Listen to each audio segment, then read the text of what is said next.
Podle mého ohozu a mých vlasů už možná někteří z vás tušíte. Ano, správně, jsou to 80 a 90. Chybí vám ta doba, anebo nevíte, jak se tehdy žilo? Nezoufejte, dnes nás pozvala Studentská unie na nejkvalitnější akci ve Zlíně pod záštitou UTB. Ano, správně, jedná se o Antiples. O tom, že je to kvalitní akce, svědčí již 14. ročník.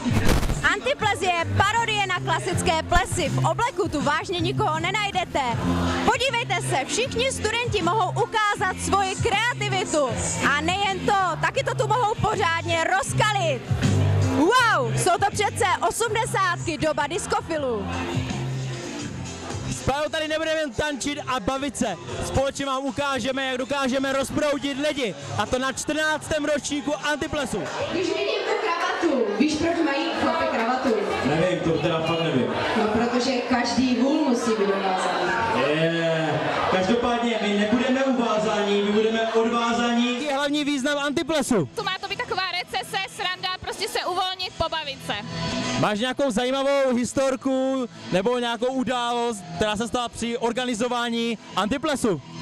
No, tak možná jedna by tady byla. Loni byl náš hlavní sponzor Pepino a než jsme stihli všechny ty ceny rozdat, tak se rozkradly. Kdo má nejlepší masku a stane se letošním králem Antiplesu, ohodnoťte sami. Jsi tu letos poprvé na Antiplese? Už po druhé. No úplně první zážitek z Czech Republic, jo, úplně paráda. Ne, nejsem. A máš už nějaký tip na vítěze?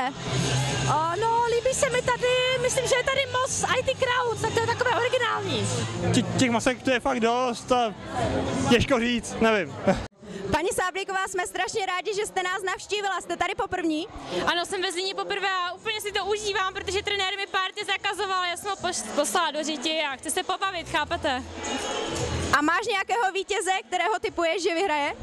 No, já jsem přemýšlela a říkám si, že by se mi ještě jedna medaile jako celkem hodila. Doufáme, že jsme vás dneska dostatečně naladili a inspirovali. Nebuďte tak upjatí a uvolněte se. Třeba jako my dva. Prodluž Pérová, plastický chirurg. Sexuchtivá, nadržení muži a Hanka,